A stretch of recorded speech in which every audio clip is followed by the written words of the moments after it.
Okay guys, so in this video what we're going to be doing is going to be exploiting this other plugin over here. So this plugin is a guestbook. You can see that for GB. So if we search with Searchsploit, let's do Searchsploit, we can see that we have the guestbook 1.53 and it's a remote file inclusion.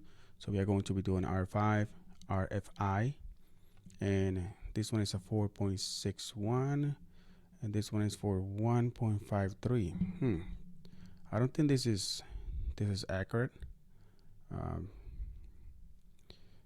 but yeah, let's go ahead and exploit that. So if we look for this guy in Exploit-DB website,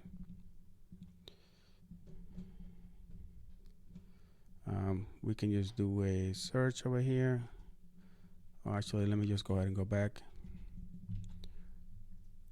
Here is the remote file inclusion, and in here it tells you all about it, so you can go ahead and read it and see what happened and why there is a remote file inclusion, and you can see where it is, how it is set up.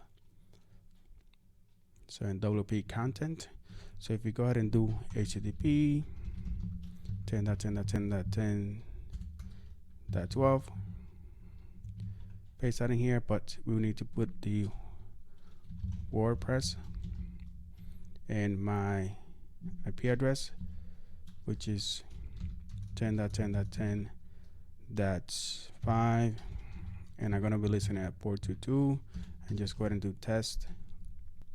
Right, so in here now I need to stage a Python module HTTP server. So I'm going to be running a server at 2222 and see if we are able to get a response back to see if it's working.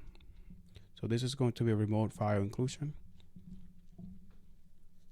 and I just want to test this first, and you can see that we do have a remote file inclusion, but you can see that at the end it put this wp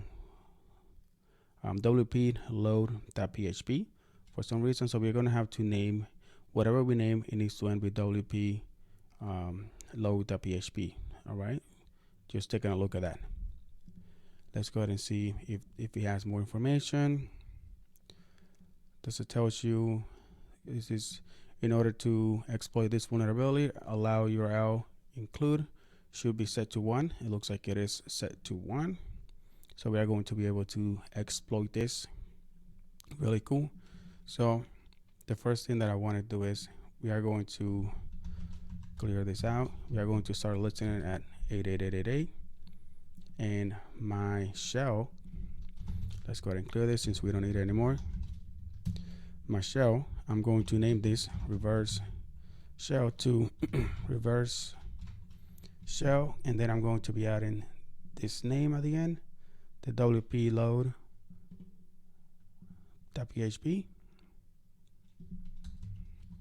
There we go. So now we should have it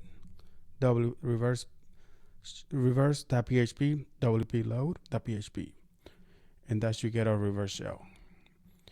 So let's go ahead and go over here, go back to the web page so we can ask for that specific file.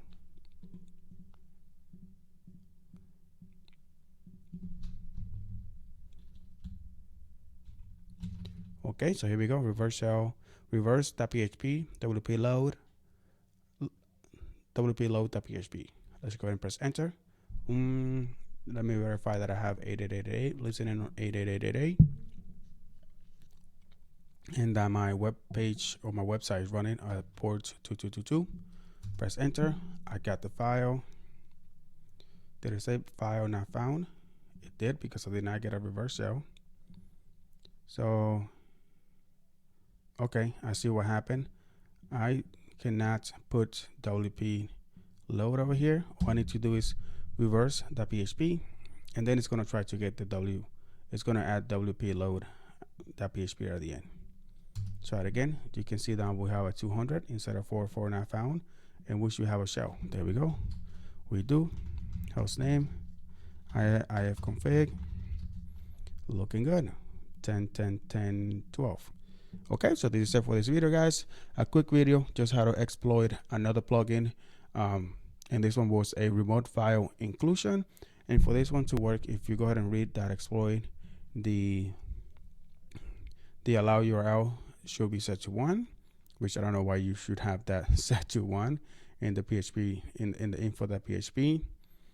And yeah, and then you just got it like that. So we set it up that we set it up a web page over here, right, where that exploit was able to get my reverse.php file, uploaded it to WordPress, and then executed it, and that's why I got a reverse shell. So that is it for this video, guys. Thank you for watching.